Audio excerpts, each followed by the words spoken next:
제가 설교를 시작할 때 계속 여러분들에게 질문을 던졌었던 내용들이 있습니다.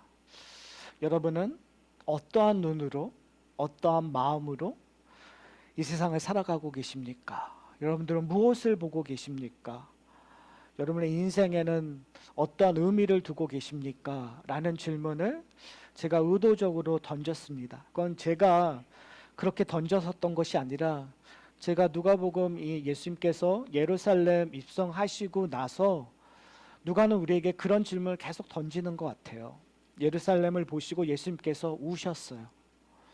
여러분은 세상을 보고 우시고 계십니까? 여러분은 여러분의 인생을 보고 우시고 계십니까? 여러분의 가정을 위해서 우시고 계십니까? 여러분의 교회를 위해 보고 우시고 계십니까? 그 예루살렘의 정점은 사실은 성전입니다. 누가복음 19장 20장에서 예수님께서 예루살렘에 들어가셔서 성전에서 계속 가르치셨다고 얘기하고 지금 모든 논쟁이 성전에서 일어나고 있는 것으로 보여집니다. 그러니까 예수님께서 십자가에 달려 죽기 전까지 성전에서 지금 논쟁을 하고 있는 거예요. 그러면 우리가 질문해야 될 것이 뭐냐면 성전을 우리는 어떻게 보고 있는가? 성전이 뭘까요? 그냥 단순히 건물을 얘기하는 걸까요? 여러분은 교회를 어떻게 생각하십니까? 여러분 교회를 어떻게 보고 계십니까? 성도들에게 2000년 전에도 그렇고 지금 현재 우리도 그렇고 이 성전이라는 것, 교회라는 의미가 상당히 중요한 의미로 저희들이 와닿는 거죠. 왜요? 신앙생활이란 하나님과의 관계성에서 너무나 중요한 자리를 차지하고 있기 때문에 그런 의미에서 우리는 예수님의 마음을 좀 품었으면 좋겠어요.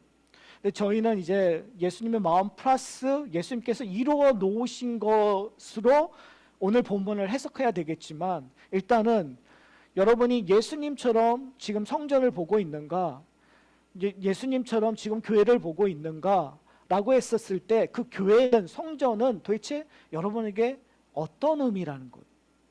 단순히 건물적인 의미일까요? 아니면 단순히 공동체적인 의미일까요? 저는 지금 예수님께서 바리새인들 그리고 사두개인들, 대제사장들, 장로들하고의 논쟁을 하면서 사실은 건물의 이야기도 하고 있는 것이 아니라 그리고 어떤 의미에서는 공동체적인 의미도 하고 있는 것이 아니에요. 어떻게 보면은 건물적인 의미, 공동체적인 의미에서 예수님께서 장사하는 사람들을 쫓았는지도 있어요.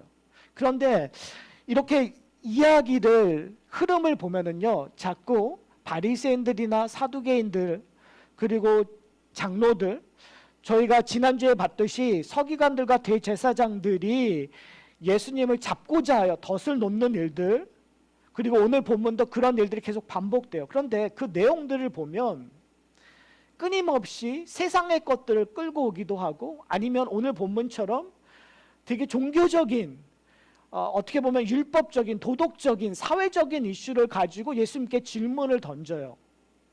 다른 말로 얘기하면 우리는 어떤 면에서 겉모양적, 건물적인, 성전이 갖고 있는 상징적인 의미들, 공동체적인 의미들, 거기에 있는 규범들, 거기에 대한 룰들, 법들, 거기에 우리는 관심을 가져요. 근데 예수님의 답은 어디 있죠? 사실 거기에 있는 것처럼 보이지만 예수님의 답은 하나님과의 관계성에 있어요.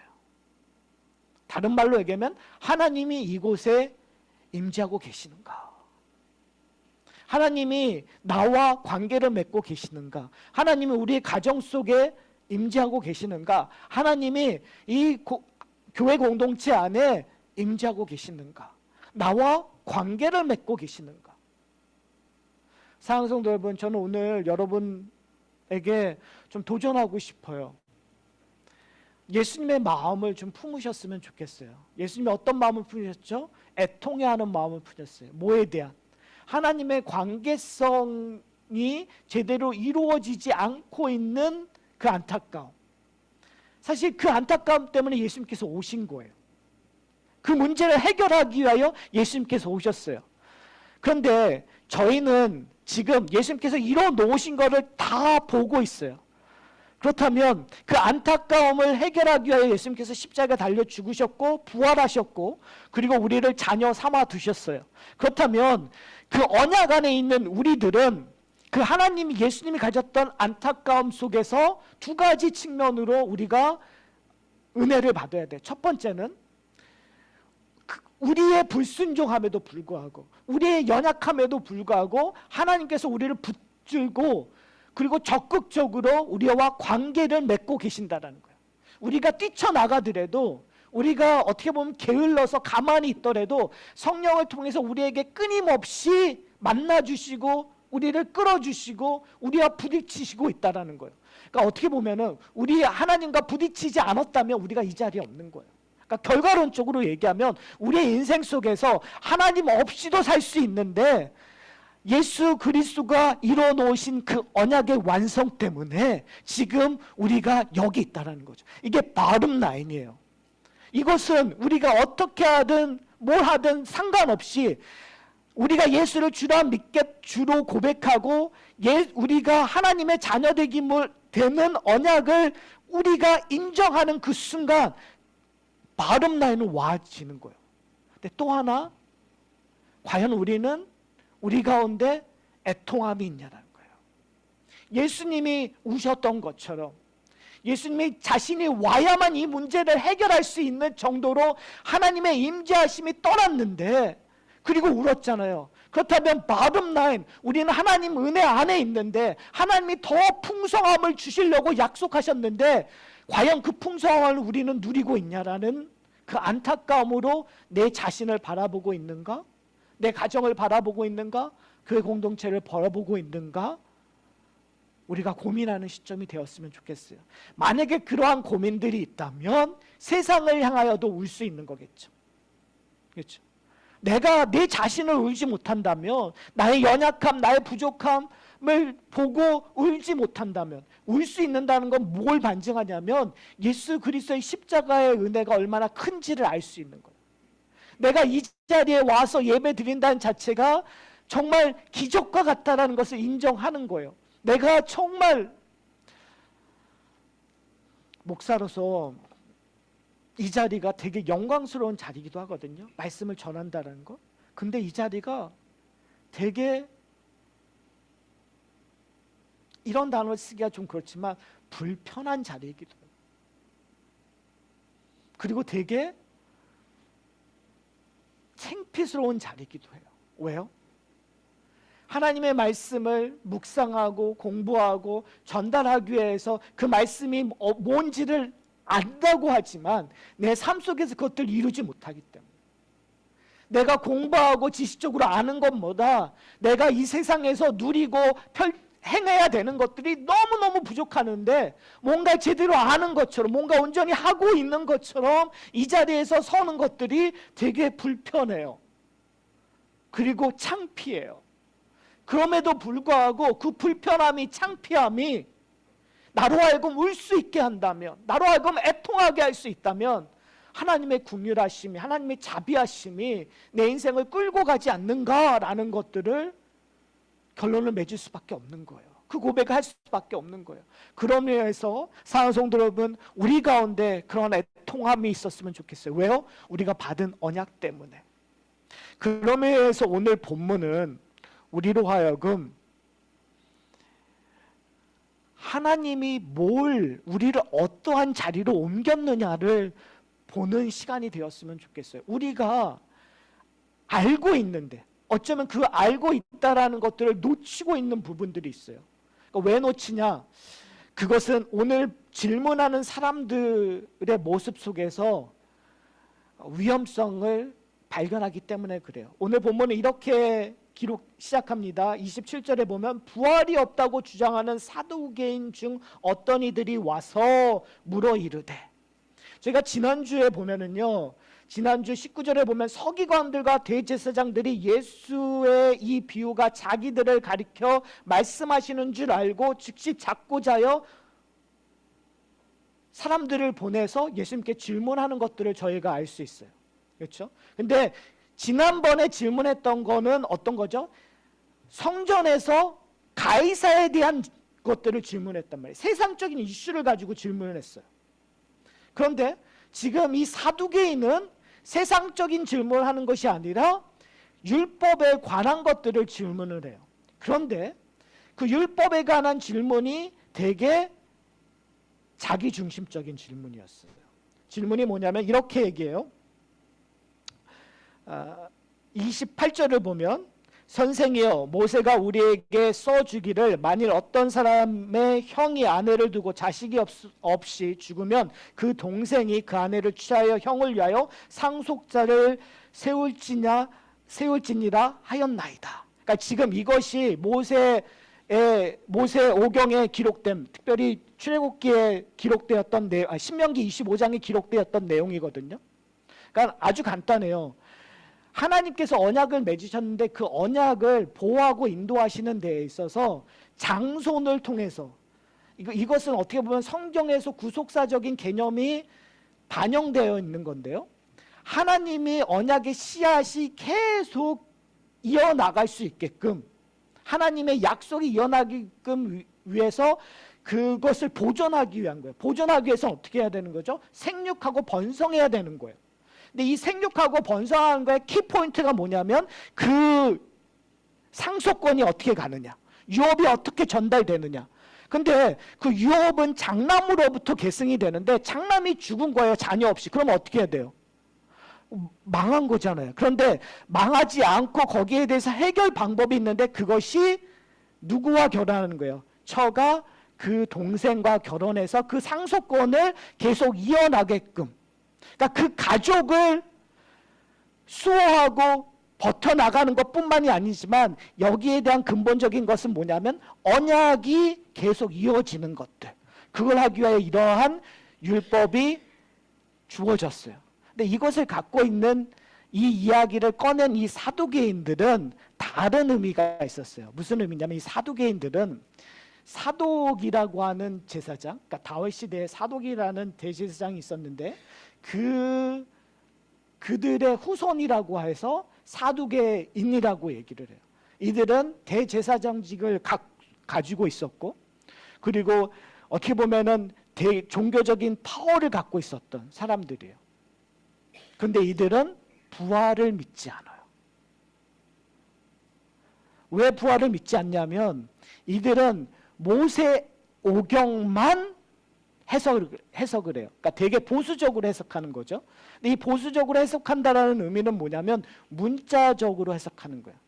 그러니까 이들이 생각했었을 때에는 문자적으로 얘기되었던 것만 믿게 되는 거예요. 그런 의미에서 사두개인의 반대편에 있는 사람들이 바리새인들이에요. 사두개인들은 부활을 믿지 않는데 이 바리새인들은 부활을 믿어요. 그리고 이 사두개인들은 모세 오경의 말만, 아주 코어한 하나님이 주셨다고 생각하는 그 모세 오경만 믿는데 바리새인들은 선지서도 믿고 구전이 되는 그 유대인들의 그 법들을 다 인정하는, 그러니까 이 반대편에 있는 거죠. 이게 재밌는 건 뭐냐면 오늘 본문에도 얘기하고 하지만 바울이 사도행전에서도 반복되는 것이 뭐냐면 이 부활의 논쟁을 했었을 때 사실은 사두개인들과 바리새인들은 같은 편이어서 예수와 바울을 공격했거든요. 그런데 부활의 논쟁을 할 때마다 둘이 갈라지고 바리새인들이 예수님 편, 바리새인들이 사도 바울 편을 드는 것처럼 보여질 때가 많아요. 그러니까 어떻게 보면 지금 사두개인들은 예수님을 테스트하는 거예요. 왜 테스트하는 거죠? 지금 성전에서 계속 아주 근본적으로 질문이 던져지는 것이 네가 무슨 권위로 이 일을 하느냐. 그러니까 제가 설교 처음에 얘기했었잖아요. 이 성전을 어떻게 볼 것인가. 예수님께서 성전을 깨끗하게 하시고 장사하는 자를 쫓아냈다는 것이 단순히 그들에게 있어서는 하나님의 성전을 깨끗하다고 생각하는 것이 아니라 자신의 권위에 도전하는 것으로 생각했어요. 그러면서 지금 사두개인들은 지금 당신이 정말 하나님의 권위를 인정하느냐 인정하지 않느냐를 지금 이 모세오경에 기록된 대표적인 이 상속에 대한 이슈를 가지고 질문을 던지는 거죠. 어떻게 됐느냐? 만약에 7 아들이 있었는데 그 아내가 다 죽고 이 아내도 죽으면 누가 남편인가라는 질문을 하는 거예요. 여러분 누가 남편일 것 같으세요? 다 남편일까요? 그러니까 우리가 사실은 현대에 일부 다처제는 있어도 일처다부제가 돼버리는 거죠. 그러니까 여러분이 천국 가면 우리가 그런 논쟁을 참 많이 하는 거죠. 천국 가면 서로 결혼했던 사람들은 천국에서도 결혼한 존재일까요? 부부일까요? 우리가 똑같은 가족을 그대로 갖고 있을까요? 이게 우리가 되게 질문되는 거잖아요. 그래서 어떤 분들은 농담 반 진담 반, 근데 천국에 가서는 제발 다시 만나지 말았으면 좋겠다고 얘기하시는 분들도 있고. 그런데 우리가 좀 고민했으면 좋겠어요. 왜 이런 이야기를 하고 있느냐? 결국은 우리가 아주 중요한 키포인트가 뭐냐면 어떤 눈으로 이 세상을 보고 있는가. 지금 사두개인들의 질문은 신학적인 논쟁을 하고 있는 거예요. 예수의 권위에 도전해서 당신 부활을 믿습니까? 안 믿습니까? 라는 질문을 던지는 거예요. 사랑하는 성도 여러분, 여러분은 부활을 믿습니까? 여러분 믿는다고 얘기하시겠죠? 그런데 그 부활이 어떤 의미에서 부활일까요? 바리새인들은 부활을 믿었어요. 그런데 부활을 믿었음에도 불구하고 예수님 반대편에 서 있었어요. 그러니까 부활을 믿느냐 안 믿느냐가 중요한 것이 아니라 부활의 의미가 무엇인지, 내세의 의미가 무엇인지 알아야 된다는 거예요. 그런 의미에서, 어떤 의미에서 지난주에 얘기했던 가이사의 것은 가이사에게, 하나님의 것은 하나님께 덜이라는 그 의미를 종교적인 지도자들은 온전히 모르고 있었어요. 왜요? 내세의 개념을 온전히 모르기 때문에. 이 땅의 것들, 세상의 것들을 어떻게 사용하느냐에만 관심이 있는 거예요. 저희가 고민해야 될 것은 하나님의 것을 드린다는 것이 어떤 의미인가, 그것이 지금 현재 살아가는 우리에게 도대체 어떤 의미인가를 찾아내는 것처럼 지금 예수님께서 왜 이 세대와 저 세대에 대한 구분을 할까요? 이 세상과 저 세상에 대한 구분을 할까요? 33절을 보면 이렇게 얘기를 해요.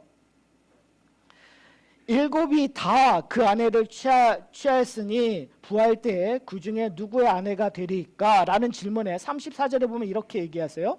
예수께서 이르시되 이 세상의 자녀들은 장가도 가고 시집도 가되, 그렇죠? 이 세상 사람들은 장가도 가고 시집도 간다고 얘기해요. 근데 35절에 보면 저 세상과 및 죽은 자 가운데 부활함을 얻기에 합당히 여김을 받은 자들은 뭐요? 장가도 가고 시집도 가는 일이 없으며 그들은 다시 죽을 수도 없나니 라고 얘기하고 있어요. 자, 그러면 이 세상 사람들은 누구예요? 그러면 저 세상 사람들은 누구예요? 여러분은 어느 세상 사람이세요? 이 세상 사람이세요? 저 세상 사람이세요? 저 세상 사람. 이 세상에 살고 있는데 저 세상 사람? 이게 되게 중요한 포인트인 것 같아요. 여러분, 이 세상 사람이라고 얘기했었을 때에는 지금 우리를 얘기하는 거죠. 현 시점의 우리. 그런데 현 시점의 우리를 어떻게 정의하냐면 우리의 몸은, 육신은 죽을 수밖에 없는 존재인 거예요. 이 세상 사람들이 장가가고 시집가야 되는 이유는 내 자손을 통해서 번성해야 되는 것들이 있어요. 왜요? 나는 죽을 수밖에 없는 존재니까. 여러분은 왜 결혼하고 왜 의도적으로 자녀를 낳으려고 하는 그러한 욕망들이 생기냐면 나라는 존재가 없어지기 때문에 나의 카피들을, 나의 흔적들을 남기고 싶은 욕망들이 우리 가운데 있단 말이에요. 인간의 욕망들이 있기 때문에. 그래서 계속해서 생육하고 번성하려고 하는 생각들이 있어요. 그 이유가 뭐예요? 죽음이라는 것이 있기 때문에. 그러니까 이 세상은 결국은 죽음이 왕노릇하는 세상을 얘기하는 거예요. 다른 말로 얘기하면 하나님과 단절된 세상을 얘기하고 있는 거예요. 그러니까 이 세상에 사는 사람들은 뭘 생각할 수밖에 없어요? 어떻게 하면 내 존재를 남길 수 있을까? 그러니까 우리는 이 현실적으로 가해사의 건 가해사에게 바치는 것이 맞습니까? 틀립니까?를 질문할 수밖에 없는 거예요. 이 땅에서 어떻게 사는 것이 행복합니까? 라는 질문을 할 수밖에 없는 거예요. 어떻게 하면 오래 삽니까? 라는 질문을 할 수밖에 없는 거예요. 어떻게 하면 자녀 교육을 잘할 수 있습니까?를 질문할 수밖에 없는 거예요. 어떻게 하면 부를 축적할 수밖에 없습니까? 왜요? 그 모든 것들이 나의 흔적을 남기고 싶어하는 욕망들이 있기 때문에. 그것이 이 세상의 원리 원칙이에요. 근데 예수님께서 얘기하는 게 뭐냐면 이 세상은 그런데 저 세상은 어떻다고요? 그렇지 않다라는 거예요. 그럼 저 세상은 어떠한 세상이죠? 저는 누가가 19장서부터 20장에서 저는 이걸 되게 셀렉티브하게 의도적으로 선택해서 우리에게 메시지를 전달하고 있다고 생각해요. 여러분, 예수님과 다른 사람들의 논쟁이 이거밖에 없었을까요? 예수님께서 매일같이 적어도 2, 3일 동안에는 성전에 가서 가르치시고 그 가르침에 논쟁을 계속했어요. 왜요? 예수님이 뭘 잘못했으니까 덫을 놓고 찾아서 그를 붙잡으려고 했었던 여러 가지 질문을 던졌겠죠. 여기도 찔러보고 저기도 찔러버리고. 그런데 지금 누가는 의도적으로 지금 가이사에 대한 질문하고 지금 의도적으로 지금 이 이야기를 하고 있는 거예요. 그러면 왜 하필 여기서 그 이야기를 할까요? 누가는 우리에게 아주 중요한 것을 보기를 원하는 거예요. 뭘 보기를 원할까요? 예수님의 앞으로 하실 일들을 보기를 원하는 거죠. 부활의 논쟁은 이 세상과 저 세상의 논쟁은 예수님께서 앞으로 하실 일들과 연관되어서만 해석이 가능해요. 왜요? 우리에게 이 세상이 아니라 저 세상을 줄 수 있는 힘은 누구에게 있기 때문에요? 예수 그리스도의 부활 때문에. 그러니까 지금 누가는 우리에게 전체적인 픽처를 보면서 이 부활의 논쟁을 끌고 들어오는 거죠. 왜요? 우리는 이 세상에서 죽다 가버릴 수밖에 없는 거예요. 저 세상이 존재하지 않기 때문에. 저 세상이 존재한다면 결국은 영원한 죽음밖에, 죄 싹슨 영원한 죽음이니까. 그런데 그것을 깨기 위하여 예수님께서 오셨고 예수님께서 예루살렘을 보고 우셨어요. 예수님께서 그 예루살렘의 중심에 있는 성전을 보고 우셨어요. 그래서 그 하나님의 권위가 무너진 그곳에서 장사하는 자를 쫓아내시고 하나님의 임재하심이 다시 임할 것을 그의 말씀을 통해서 계속 선포하셨던 거예요. 그것이 어떻게 선포되는 거죠? 바로 십자가에 달려 죽으심으로 말미암아 모든 죄, 모든 징벌을 예수님께서 다 감당하심으로 말미암아. 근데 거기서 끝나는 것이 아니라 3일 만에 부활하심으로 살리심을 받는 거죠. 이제 예수님께서 직접 우리에게 보여주시는 거예요. 이 세상의 논리가 아니라 저 세상의 논리. 그 저세상의 논리를 어떻게 표현하고 있죠? 35절에 보면 36절에 보면 이렇게 얘기해요. 35절에서 우리 다시 읽을게요. 저 세상 및 죽은 자 가운데서 부활함을 얻기에 합당히 여김을 받은 자들은 장가가고 시집가는 일이 없으며, 여기까지는 앞에 얘기죠. 근데 36절에 뭐라고 얘기죠? 그들은 다시 뭐 한다고요? 죽을 수 없나니. 여러분 죽어요 안 죽어요? 이게 좀 어렵죠. 왜요? 여러분 죽을 건데 저도 죽을 거고. 근데 지금 여기서 얘기하고 있는 건 둘째 사망을 얘기하는 거예요. 첫 번째 사망은 다 죽어요. 모두가 죽어요. 이 땅에 태어나서 예수님이 오실 때만 만나는 사람들 외에는 다 죽을 수밖에 없어요. 그런데 둘째 사망이 없다라는 거예요. 왜요? 우리는 다시 살림을 받기 때문에. 다시 살림을 받은 자들은 어떠한 것을 갖고 있냐면 2절에 보면은, 그 후에 보면은 이는 천사와 동등이요 부활한 자녀로서 하나님의 자녀임이라. 우리의 존재가 더 이상 지금 이러한 육신의 모습이 아니라 누구와 똑같이 된다고요? 천사와 똑같이 된다는 거예요. 그런데 그 천사와 똑같이 되는 거를 뛰어넘어서 천사들은 하나님의 자녀라는 명칭을, 칭호를 받은 적이 없어요. 근데 지금 예수님께서 얘기하는 건 뭐예요? 너희가 저 세상, 나로 말미암아 너희가 저 세상, 즉 천국 시민이 될 건데 뭐와 같이요? 천사와 동등하게 될 것이고, 근데 동등함을 뛰어넘어서 하나님의 자녀 되었다는 거예요. 그러니까 이제 완전히 바뀐 거죠. 지금 부활을 믿지 않는 이 사두개인은 뭐만 생각되는 거예요? 이 땅에 어떻게 살 수 있는가? 이 땅에서 나의 존재를 어떻게 남길 것인가? 현대로 얘기하면 이렇게 얘기하는 거예요. 이 땅에서 어떻게 성공할까?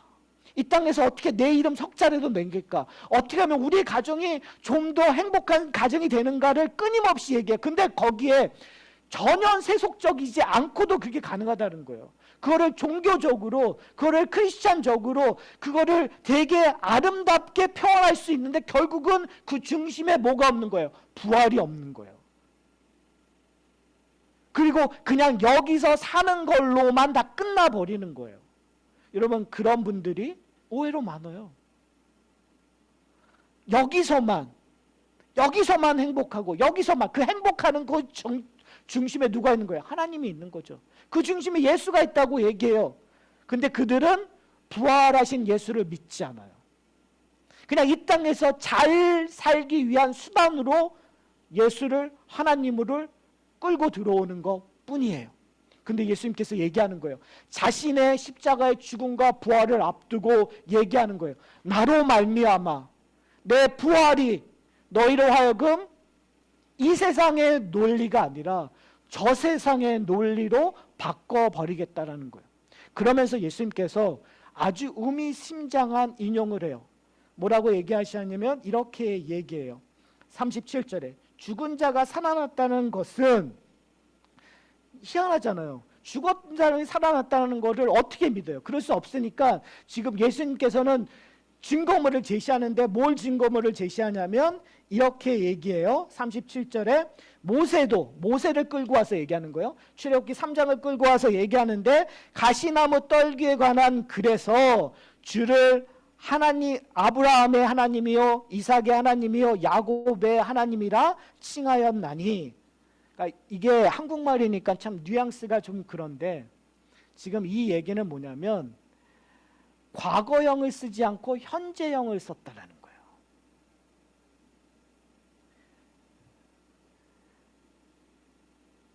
모세가 하나님을 만났는데 하나님께서 얘기하는 것이 뭐냐면 아브라함의 하나님이었다, 야곱의 하나님이었다, 이삭의 하나님이었다라고 얘기하지 않고. 왜요? 아브라함과 이삭과 야곱은 다 어땠어요? 죽었잖아요. 모세 전에 사람이었으니까 죽었잖아요. 근데 하나님께서 얘기하는데 아브라함의 하나님이다. 지금 내가 아브라함의, 살아있는 아브라함의, 지금 살아있는 이삭의 하나님이다. 살아있는 야곱의 하나님이라고 얘기하는 거 있는 거예요.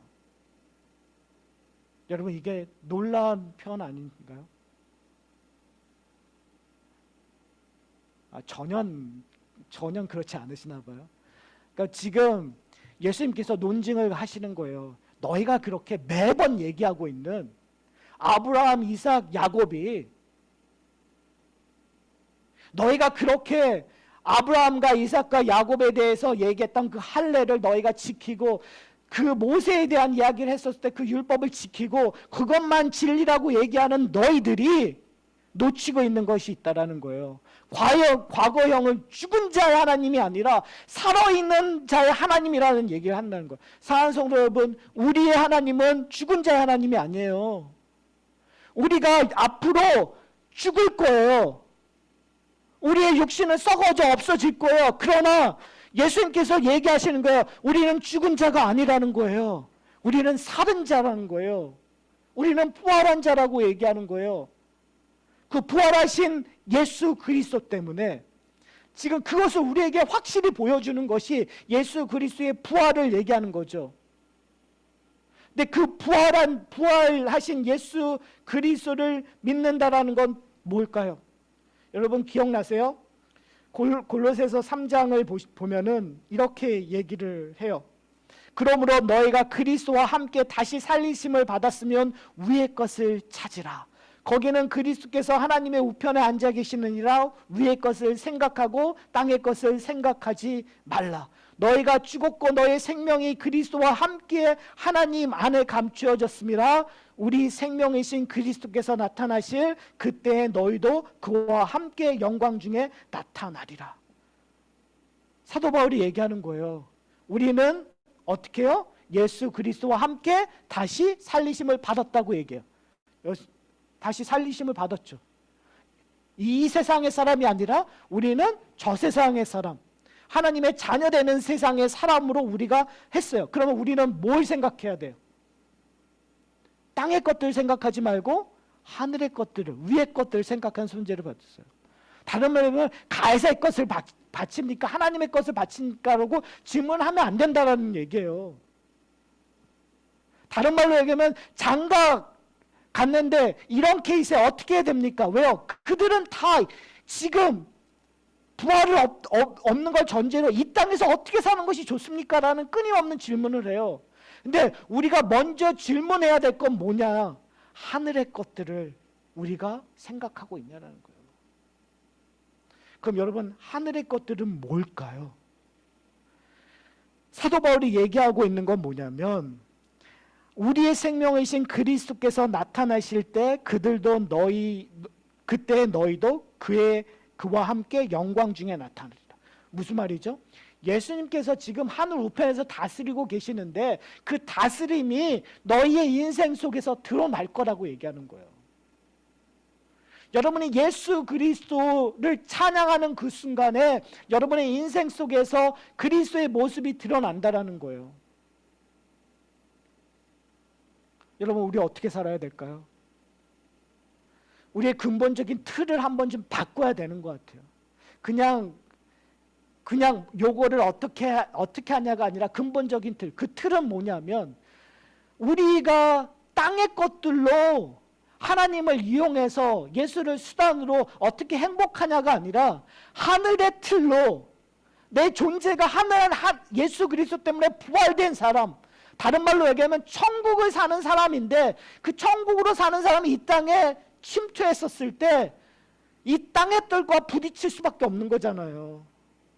그때 우리가 해야 될 질문은 하나님 앞에 예수님께 성령의 도우심으로 하나님, 어떻게 하면 예수 그리스도의 영광을 이 땅에 나타나는 것입니까? 그 질문을 던져야 되는 거죠. 그 질문이 예수님이 예루살렘을 보고 우셨던 거예요. 우리가 세상을 보고 우는 거죠. 왜요? 힘드니까. 안 힘드세요? 천국이 왔는데 천국의 개념이 이 땅에서는 이해될 수 없는 것들이에요. 부딪힐 수밖에 없다고 얘기해요.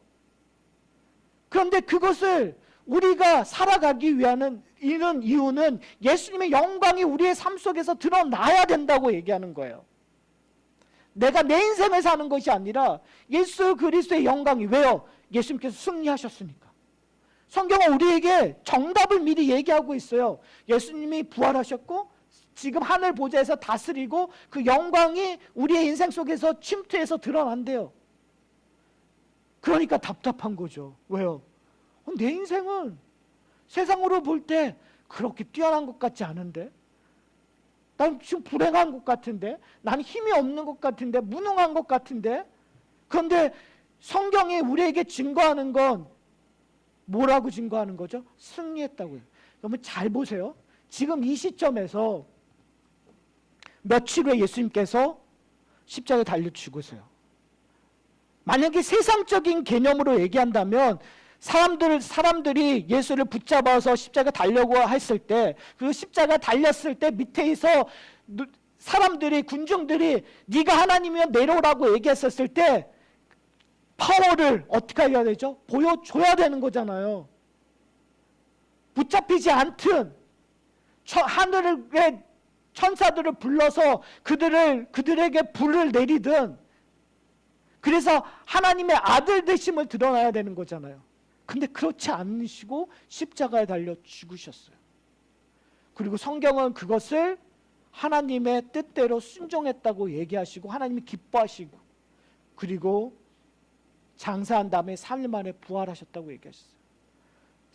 사랑하는 성도 여러분, 그렇다면 우리가 걸어가야 할 길은 어떤 걸까요?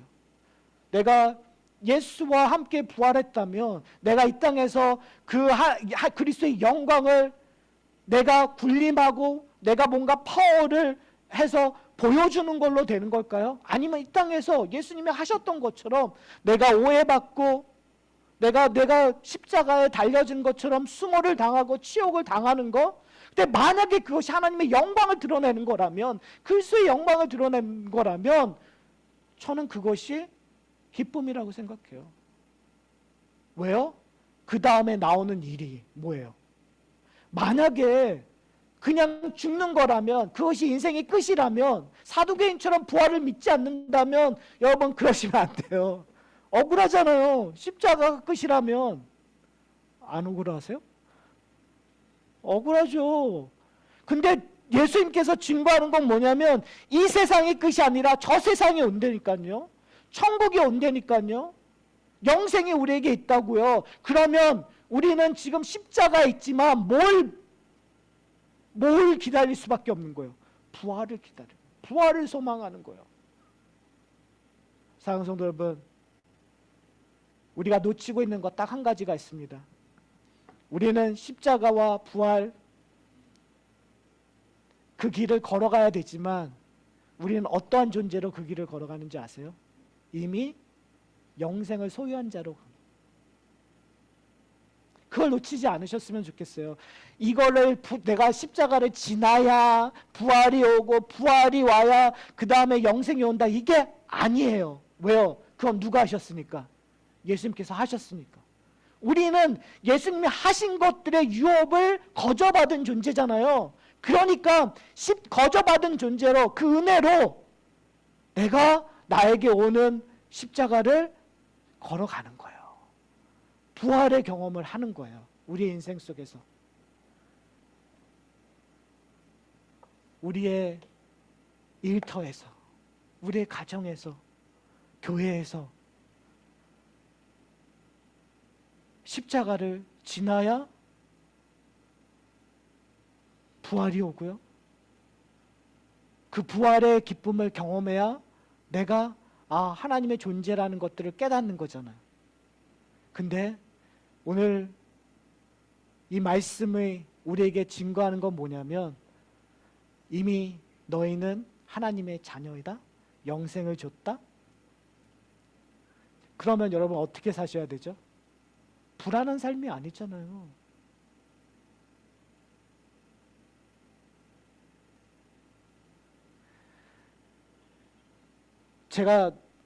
저는 학교 가는 걸 좋아해요.